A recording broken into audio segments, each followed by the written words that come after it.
Hello, everybody, and welcome back. Today, you should hopefully be having an easier day because we are going to just review a couple of skills that are going to be useful.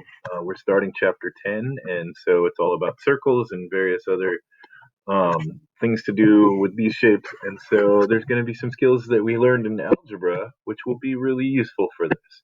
So, first of all, actually, the first skill that's going to be super useful when it comes to doing the chapter 10 items is FOIL. And so hopefully everybody remembers FOIL. It's just when we have a situation with two sets of binomials in parentheses like this and they get multiplied together, well, this is something that comes up with circles a lot, and so it's important to know how to multiply these together. So FOIL again stands for outside, um, first outside inside, inside, and then last, right? So we're gonna do the first times the first, so x times x makes x squared.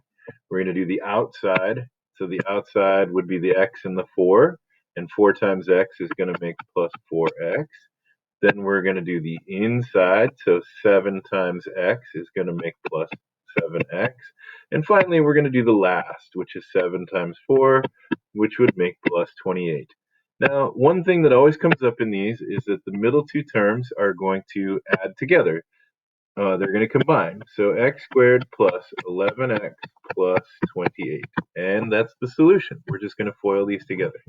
You can also use FOIL in a situation where you've got the b's on the other side, right? It doesn't really matter. You'd say first is 8 times 5, which is 40. And then you'd say outside would be 8 times minus 3b, so minus 24b. Then you might do, let's do the inside. Negative 6b times 5 would be negative 30b. And then finally, the last, negative 6b and negative 3b is going to be plus 18b squared, right? Just like before, the two middle terms are going to combine. So you could see that those are like terms. So we would have 40 minus 54b plus 18b squared. And honestly, to put it, we should put it in standard form where we put the b squared first, the minus 54b second, and the plus 40 last. But it's not that big a deal. I think just remember that that's standard form. There's one other skill that you're going to need to know to do these, and it's going to be solving quadratic equations, right? And so you can use the quadratic formula, which is, in my opinion, the easiest way to do these, and that is x equals negative b plus or minus the square root of b squared minus 4ac all over 2a, right? So the letters, the a, the b's, and the c, right? All these variables represent the coefficients in your equation, right? So this is a, whatever's in front of the k squared is a. In this case, it's an invisible 1. Whatever's in front of the k is b. In this case, it's minus 4. And the last number by itself is c.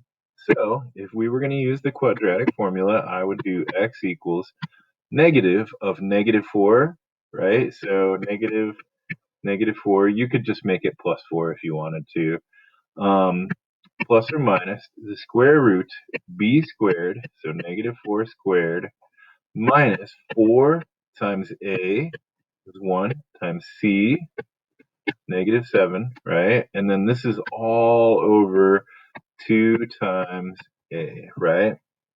From here, I would put it into a calculator, and you should get a positive and negative value.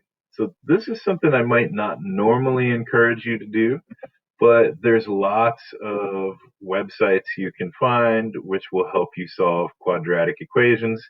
Here I've got one. Math is fun. I don't know. I'm sure you can look it up. If you just do Google and look up quadratic equation solver, you still need to understand what A, B, and C are, right? And so as long as you know which numbers are which, you can just enter them in and it should help you find an answer.